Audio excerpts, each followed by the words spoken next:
Pemirsa, telah terjadi fenomena hujan bola yang menghebohkan seluruh Indonesia dan juga mancanegara. Ya benar, pantauan di lapangan juga berhasil menangkap kegembiraan masyarakat. Ternyata fenomena ini karena Brimo Festival bisa langsung berlimpah hadiah. Yuk, pakai Brimo. Untung aku udah pakai Brimo. Kamu udah belum? Udah live, Mbak.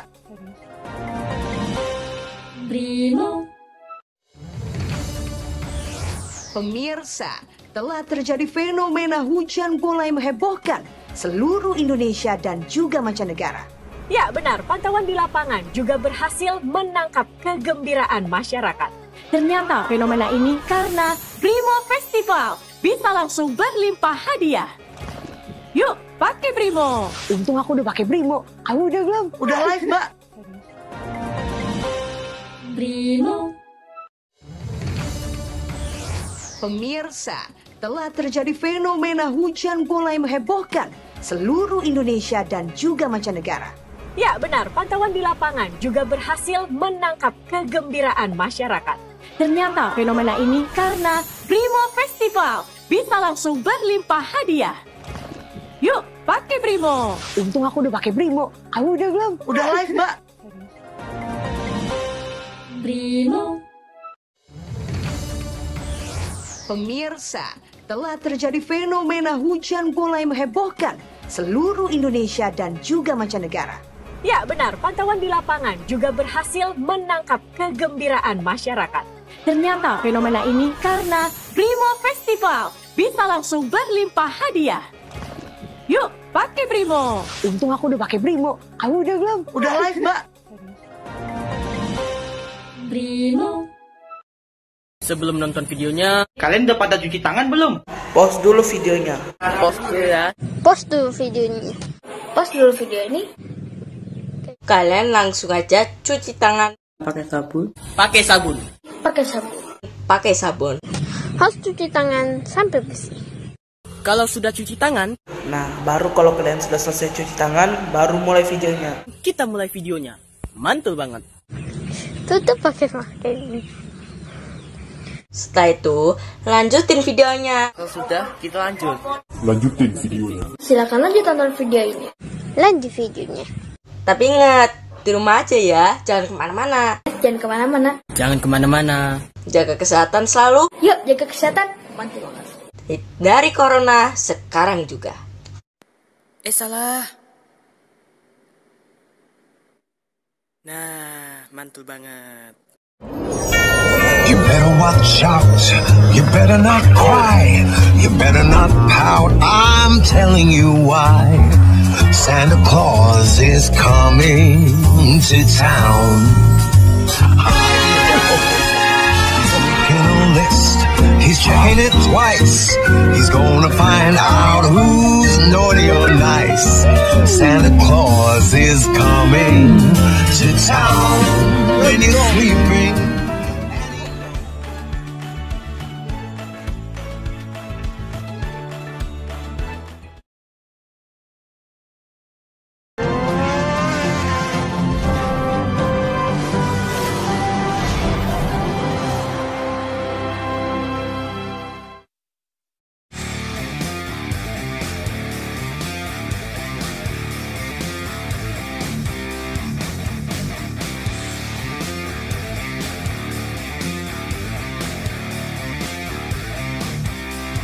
Selamat siang teman-teman otomotif, apa kabar? Semoga dan bahagia selalu saat menuju ini.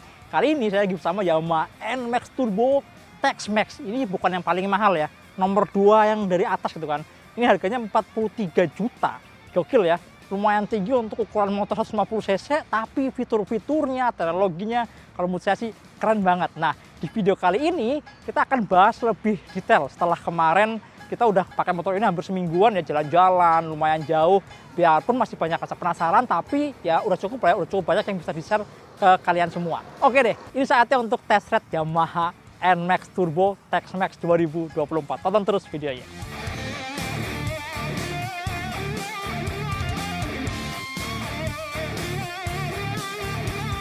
Oke teman-teman, yang pertama kita ngomongin mesinnya, karena masih banyak yang penasaran kan sama mesin barunya Yamaha NMAX ini.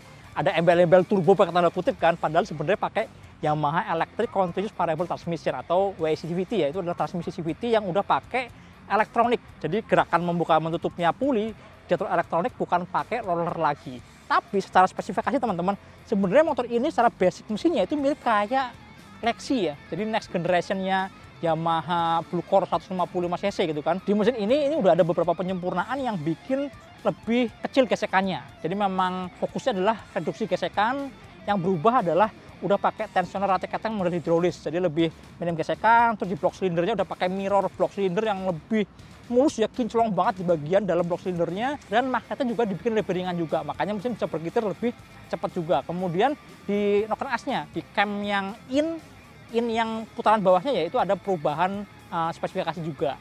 Yang efeknya power masih sama, tapi torsinya naik sedikit teman-teman. Dan performa tadi disalurkan, disempurnakan penyaluran ke roda belakangnya lewat transmisi baru namanya WEC-CVT. Jadi prinsipnya transmisi CVT elektronik ini bekerja bukan berdasarkan gaya sentrifugal yang melontarkan roller, kemudian puli membuka menutup menciptakan rasio transmisi yang kontinu sesuai dengan putaran mesin.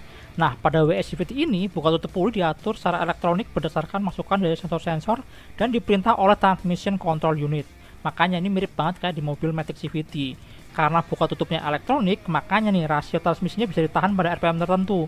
Yang pada motor ini rasio transmisi ditahan dengan menggunakan tombol turbo Y-Shift.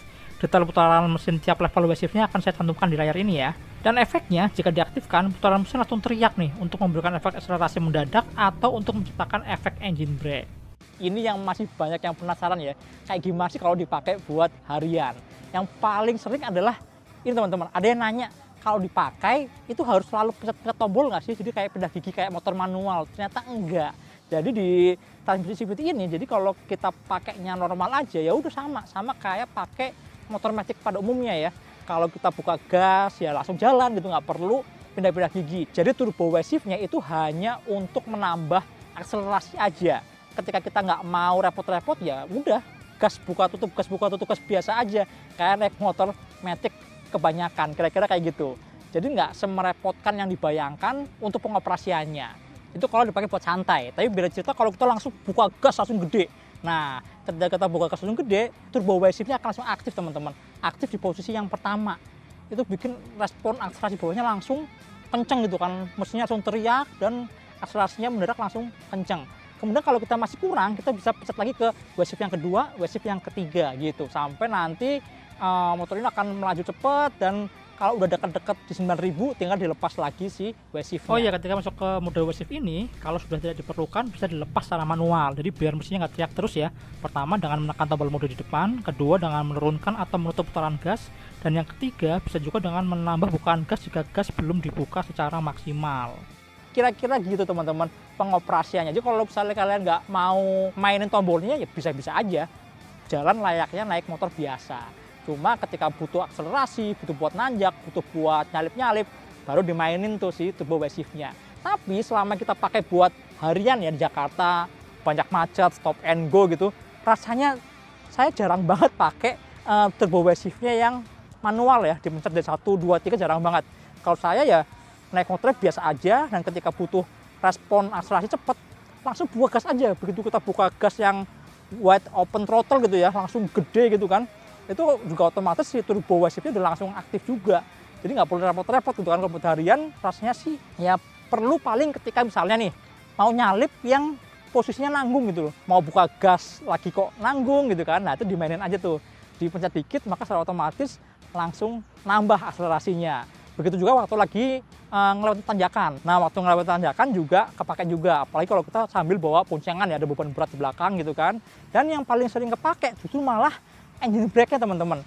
Nah, engine brake ini kita kemarin sempat jalan-jalan di Hambalang, di daerah yang bukit gitu ya, kita turunnya lumayan terjal ya.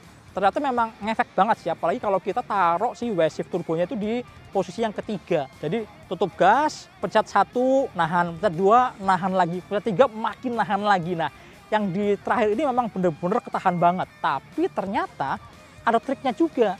Jadi putaran mesinnya nggak boleh terlalu rendah. Jadi si engine brake ini juga sama kayak turbo Y-Shift untuk akselerasi ya. Dia bekerja di RPM mulai dari 3.500 kira-kira segitu. Di bawah itu nggak bisa diaktifin teman-teman. Jadi saya tuh sempat turun, tapi turunannya udah motor jalannya pelan lah ya. Jalannya pelan, terus juga RPM mesinnya juga udah hampir kayak langsam gitu. Ternyata nggak bisa diaktifin. Jadi mau nggak mau tetap harus pakai rem gitu kan. Jadi si engine brake ini hanya membantu ketika putarannya sudah tinggi, kira-kira gitu teman-teman. Dan yang menarik lagi adalah ketika kita aktifkan W-shift-nya sebagai engine brake, saat kita buka gas lagi, maka secara otomatis W-shift 1 langsung aktif. Sehingga saat mau keluar tikungan atau ketemu tanjakan lagi, torsi mesin langsung besar, langsung responsif, enak banget. Terus untuk lewat jalan yang naik turun ya, wah tenaga yang nggak ada habisnya, mantep sih. Paduan mesin baru dan transmisi elektroniknya bisa seenak gini, mantep banget.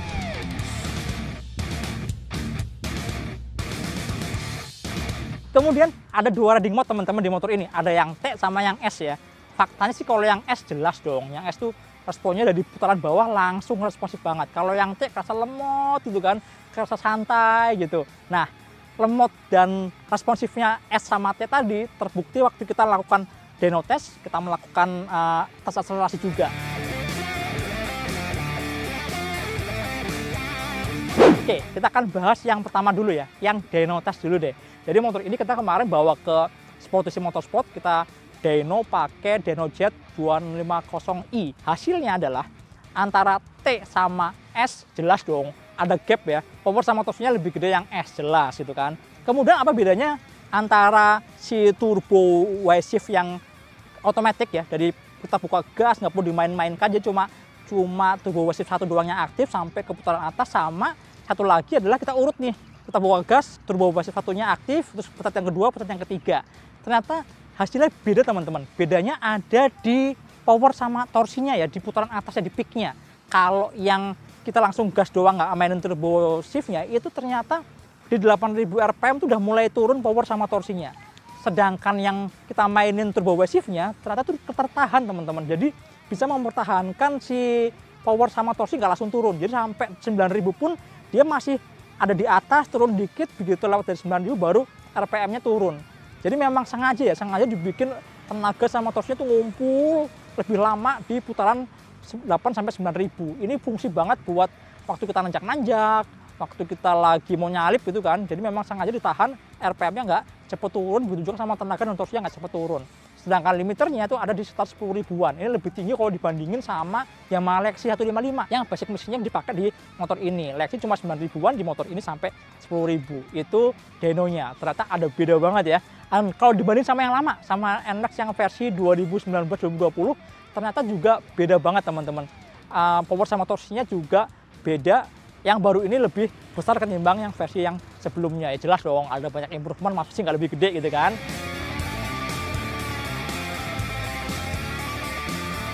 Kemudian kita juga lakukan tes akselerasi. Nah, tes akselerasi ini juga ya sesuai sama tadi ya dyno itu ya. Jadi di T-mode, S-mode, kemudian ke S yang pakai Y-shift itu ternyata memang secara performa akselerasinya juga beda teman-teman.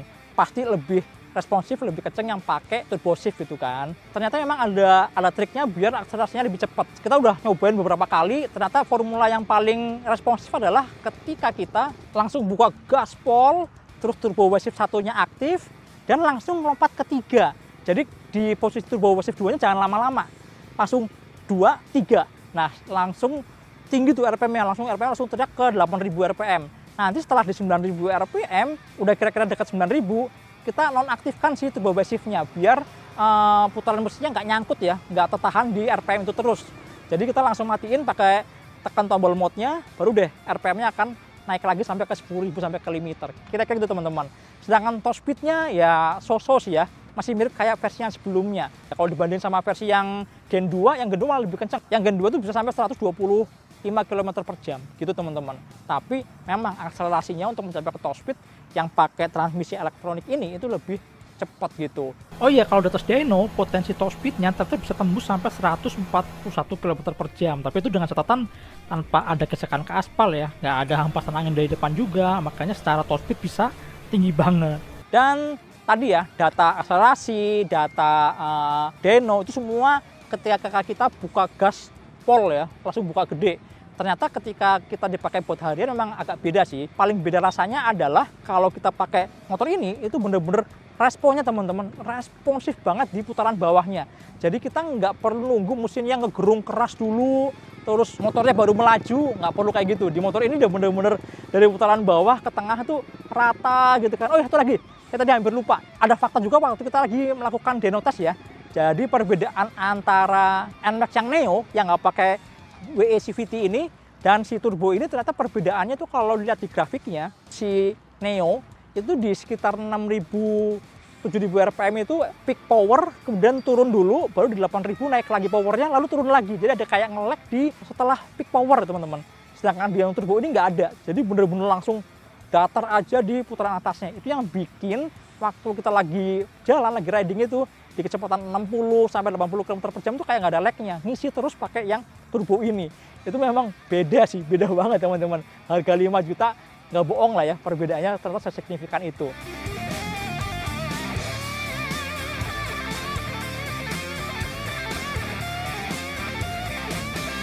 Oke teman-teman, saya juga tadi sempet nyobain tanjakan. Nah, kemana tuh di Hambalang nanjak-nanjak gitu kan, lumayan tinggi, tapi malah kita nggak ngambil data. Jadi kita ngambil datanya di dekat rumah aja, kebetulan ada tanjakan yang lumayan terjal tapi nggak panjang. Jadi cuma paling 100-200 meter lah ya, di sudut kemiringan sekitar 13-15 derajat, lumayan terjal ya. Saya nyobain tuh dari yang riding mode T, kemudian riding mode yang S, kemudian riding mode yang S pakai WE shift. Ternyata datanya dari sini ya, kalau pakai yang S dan kasih turbo shift paling cepet teman-teman. Memang sih gapnya nggak terlalu jauh ya gapnya, karena jaraknya cuma 100 meter. Tapi kalau misalnya ini jaraknya dibikin 300 meter, 400 meter, atau 500 meter nanjaknya, saya yakin sih gapnya akan semakin jauh, karena yang T pasti akan kehilangan napas ya, kayak bisa napas, kayak bisa torsinya. Sedangkan yang pakai WE shift, dia karena RPM ditahan tinggi terus, dia akan naik terus, nanjak terus teman-teman. Jadi memang paling ringan ketika pakai S dikasih turbo WE shift yang nomor 3. Bener-bener enteng banget naiknya, kerasa banget ya. Ini saya juga bandingin juga sama yang Neo. Nah, sama yang Neo gapnya jauh ya, lumayan jauh teman-teman. Yang Neo yang masih pakai CVT konvensional, pakai roller biasa gitu. Oke lanjut, sekarang kita ngomongin konsumsi bahan bakarnya. Nah, dengan si riding mode S dengan turbo WE shift kira-kira lebih boros nggak? Jelas. Ternyata teman-teman, ternyata memang jauh lebih boros kalau dibandingin yang pakai riding mode T ya. Kenapa? Karena yang pertama, dari T ke S itu ada perbedaan putaran mesin sekitar 1000 RPM. Jadi di kecepatan yang sama ya, ada beda 1000 RPM. Misalnya nih sama-sama di 55 km per jam. Kalau pakai mode T, dia akan bergetar di 4000 RPM, sedangkan kalau di mode S, mesin akan bergetar di 5000 RPM. Jadi memang kayak udah siap-siap untuk segera berakselerasi cepat ya. Jadi RPM memang ditahan lebih tinggi. Yang artinya bensin yang dibakar juga akan lebih banyak gitu, karena akan lebih boros. Dan ketika kita mainin turbo WE shift-nya, secara otomatis kan si putaran mesinnya langsung tinggi kan. Nah, itu juga bensin yang dibakar juga pasti akan lebih banyak. Hasilnya jadi lebih boros teman-teman. Pakai S lebih boros, pakai S plus turbo WE juga lebih boros juga. Jadi kita kemarin rata-rata kita dapat sekitar 36 km per liter kalau pakai riding mode yang S. Sedangkan pakai riding mode yang T, kita masih bisa sekitar 39,6 km per liter. Yaitu mirip-mirip sama Yamaha NMAX Gen 2 ya. Sekitar segitulah, 39,5 sampai 40 km per liter. Jadi kalau buat kalian teman-teman yang udah pernah pakai NMAX yang sebelumnya pasti nggak akan kaget lah, konsumsi bahan bakarnya mirip-mirip, kapasitas tanknya juga 7 liter juga mirip-mirip juga gitu kan. Jadi ya kalau menurut saya sih, kalau buat harian gitu, buat harian saya lebih sering pakai yang T. Nggak terlalu responsif nggak apa-apa, toh buat stop and go kan macet-macetan, dan ketika kita butuh akselerasi cepat juga turbo WE shift-nya bisa dimainkan juga. Tapi waktu lagi cicilan nih, kepengen nyalip-nyalip, ketemu jalan lurus panjang, pindah ke S gitu kan. Jadi nggak boros-boros banget konsumsi bahan bakarnya. Kira-kira gitu teman-teman. Kemudian gimana dengan getaran mesinnya? Ya kalau menurut saya sih ini getarannya masih mirip kayak versi yang sebelumnya ya. Kalau udah jalan ya lumayan halus, tapi pas lagi awal-awal memang kerasa agak ada gedek-gedek dikit gitu kan. Terus CVT-nya juga ya ada gedek-gedek dikit, cuma nggak terlalu signifikan lah. Masih mirip kayak versi yang sebelumnya. Paling suara ini ya, suara kayak sangar, suara mesin, suara ngorok itu juga masih sama kayak NMAX yang lama, masih sama Yamaha Lexi LX155 juga mirip-mirip kayak gitu juga.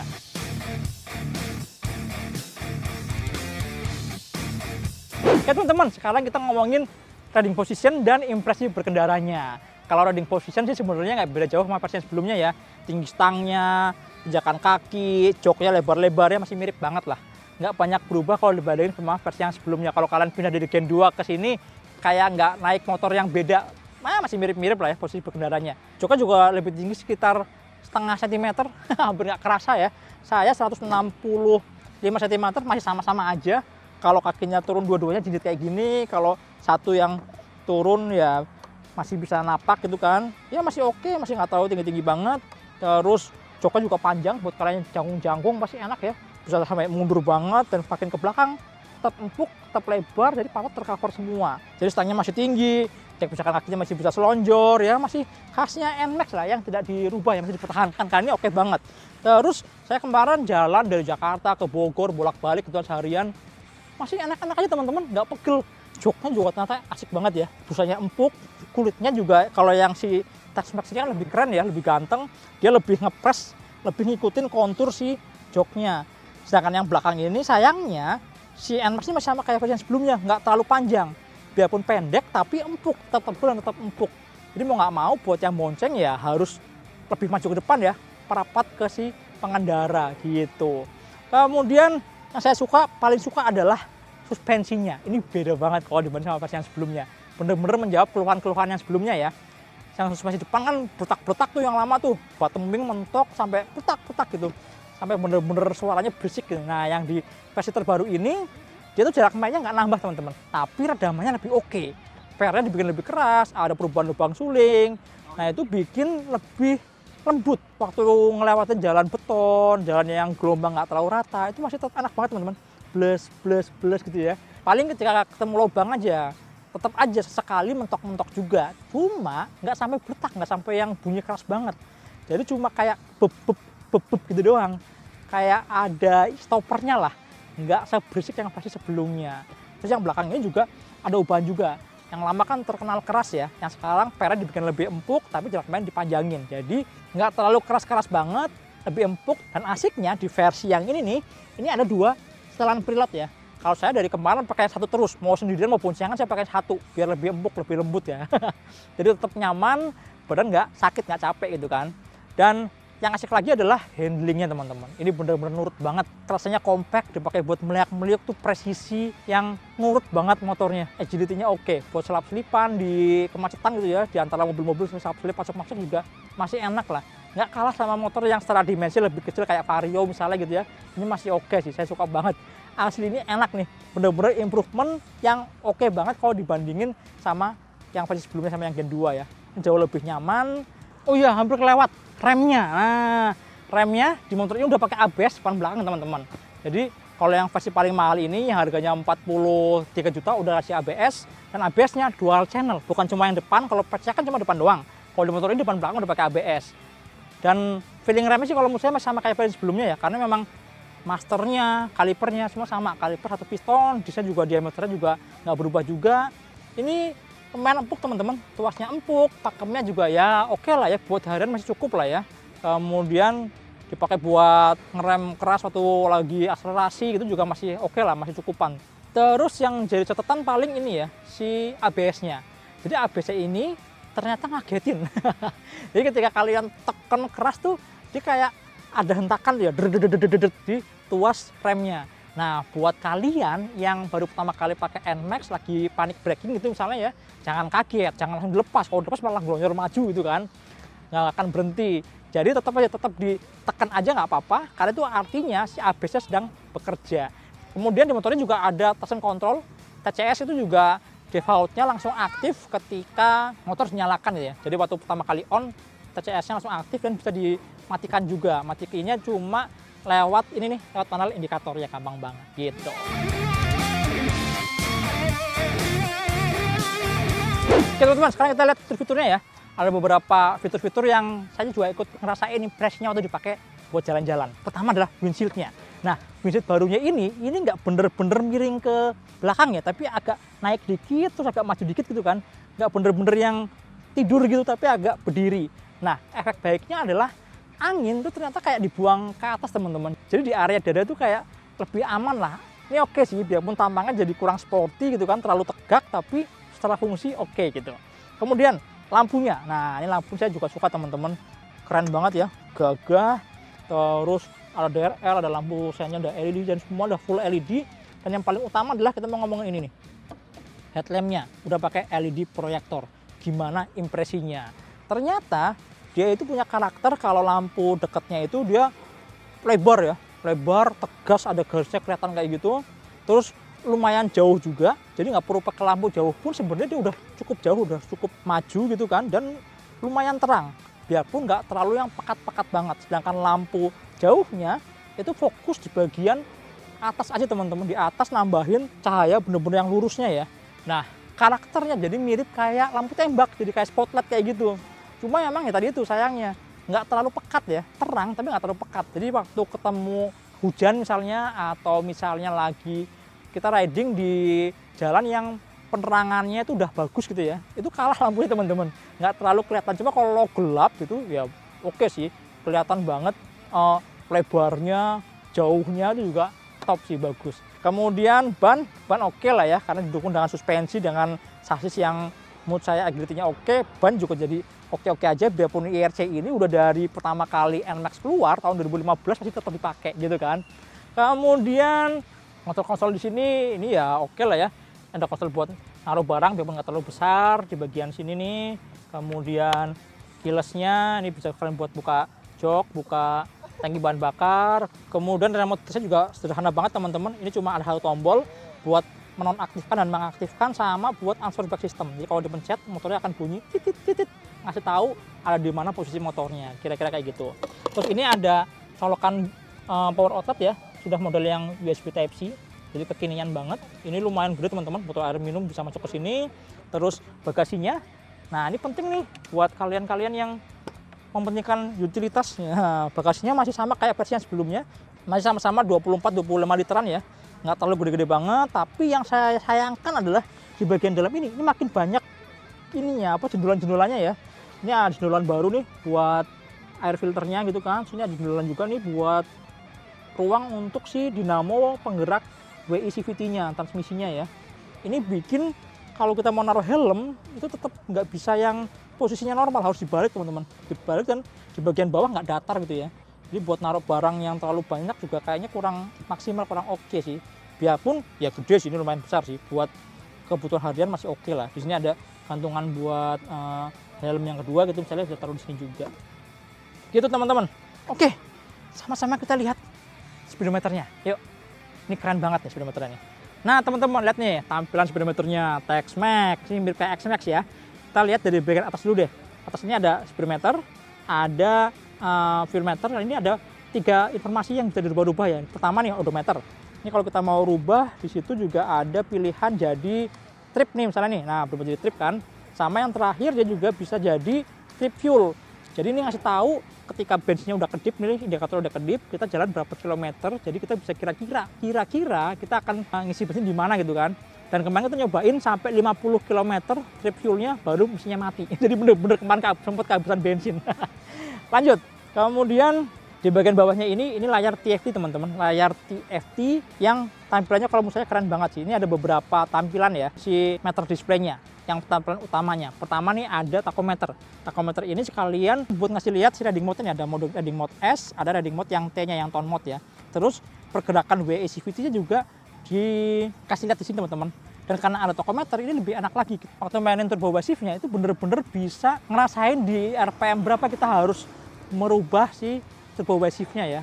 Karena ada tachometernya. Jadi memang harusnya sih cocoknya si WI CVT ini memang harusnya pakai tampilan yang seperti ini, bukan yang tanpa tachometer gitu kan. Kemudian ini kalau kita rubah, ini ada pilihan lain, dia jadi Eco. Nah ini ngasih average fuel consumption yang real time-nya. Jadi kalau kita lagi irit, dia akan full hijau barnya, tapi kalau lagi boros, bar hijaunya akan ke bawah. Gitu, ke bawahnya ada full average fuel consumption-nya gitu kan. Dan satu lagi yang saya paling kurang suka adalah yang speed ya. Nah ini adalah speed visualizer. Jadi ada kayak bulutan gitu, kalau kencang dia akan makin membesar, kalau pelan akan mengecil. Kurang oke sih, saya kurang suka lah, karena speedometer kan juga udah ada angkanya di sini kan, udah jelas gitu kan. Kemudian ada fitur apa lagi? Nah ini ada setelan buat musik teman-teman, tapi semua sayangnya belum connect ya. Kemudian ada tadi buat ngatur odometer dan tripnya, ada meter display buat ngatur tampilan depan, ada navigasi. Nah navigasi ini tampilannya juga keren teman-teman, tampilannya itu dia kayak gini nih. Nah kayak gitu teman-teman, misalnya nih, dia akan langsung ngasih tahu ada panahnya di sini. Terus ini juga ada turn by turn-nya kanan kiri berapa meter lagi kita harus belok kanan kiri. Gitu teman-teman. Navigasinya ini terkoneksi sama Garmin Street Cross ya. Jadi kalian harus terkoneksi ke aplikasi namanya Garmin Street Cross teman-teman. Gitu. Jadi sebenarnya ini hanya mirroring doang. Mirroring dari smartphone ini ke panel digital di motor. Kira-kira gitu teman-teman. Jadi si HP-nya juga tetap harus nyala terus. Karena sebenarnya dia koneksi internetnya ngambil dari HP ini. Untungnya di bawah ini ada power outlet. Jadi kalau misalnya kalian takut baterainya habis, tinggal colok ngecas di motornya. Kira-kira gitu. Dan bukan cuma Garmin Street Cross, juga ada juga ini nih. Ada Wake Connect juga. Tampilannya kayak gini nih buat si NMAX yang baru. Gitu teman-teman. Nah yang Wake Connect ini bukan cuma di TextMax tapi di semua juga ada ya. Dan fitur-fiturnya juga mirip kayak Wake Connect yang udah yang lain-lain juga. Gitu. Oke, lanjut ke speedometernya. Nah, selain navigasi juga ada notifikasi nih ya. Notifikasi dari smartphone. Jadi kalau misalnya ada SMS, ada panggilan telepon, bisa langsung ketahuan di situ. Terus ini ada perakiran cuaca juga teman-teman. Kemudian ini buat setting-setting gitu ya. Kemudian ini ada juga ini nih, informasi motor ya. Jadi flat speednya berapa, flat full-nya berapa, ada trip time, ada suhu mesin, dengan baterai semua ada juga semua di sini teman-teman. Tuh, lengkap banget. Kemudian di samping kanan kirinya ini ada beberapa lampu-lampu ya. Ini ada lampu buat lampu dekat, lampu jauh, indikator buat ACS, buat keyless-nya. Ini CVT adalah mirip kayak engine check untuk si transmisinya. Jadi kalau misalnya transmisinya ada error, dia akan nyala. Ada engine check sini, ada suhu coolant di sini, ada indikator buat ABS, dan ada indikator buat idling stop-nya ya, atau stop start system di Yamaha. Kira-kira gitu teman-teman. Gimana menurut kalian? Keren banget nggak tampilan speedometernya? Asik ya? Yang paling keren emang layar TFT-nya ini. Warnanya terang, bagus banget. Siang malam juga gampang ngeliatnya. Gitu teman-teman. Cakep.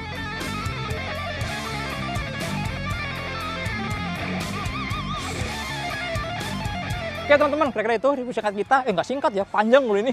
Ngomongin Yamaha NMAX yang versi TextMax.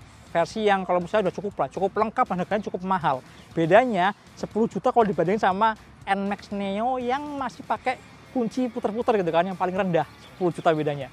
Tapi gimmicknya banyak, dan tadi paling banyak jelasin adalah jelasin mesinnya ya. Mesin barunya yang pakai WE CVT. Kemudian kalau dari chassis handling saya suka juga, nyamannya tetap, tapi ditambahin dengan kenyamanan suspensi yang sekarang lebih oke gitu kan. Terus fitur-fitur juga saya suka banget. Yang paling keren tadi ya, tampilan speedometernya. Kalau menurut saya sih ini, kalau kalian beli yang turbo, paling enak memang yang TextMax sekalian. Karena ada ilustrasi, kita bisa ngelihat RPM-nya, naiknya RPM, teriaknya itu lebih kelihatan karena ada tampilan tachometer digitalnya teman-teman. Kira-kira gitu. Ya wis, sampai jumpa di video berikutnya. Jangan lupa tonton terus Otomotif TV, nyalakan tombol notifikasi, like, subscribe, dan follow juga Instagram Otomotif_TV. Jangan lupa follow juga IG saya di Mas Popo pakai underscore ya. IG yang lama hilang, jadi kan juga harus follow IG yang baru saya ini. Biar cepat banyak followernya, jadi kita bisa ngobrol-ngobrol, bisa cerita di akun Instagram saya. Kemudian nanti mungkin saya ada beberapa konten tentang NMAX ini lagi ya. Mungkin nanti setelah udah sehat dari patah tulangnya, kita bisa bikin touring-touringan atau bikin komparasi lengkap dengan kompetitornya gitu kan. Jadi lebih seru. Jadi tonton terus Otomotif TV. Sampai jumpa di video berikutnya. Dadah.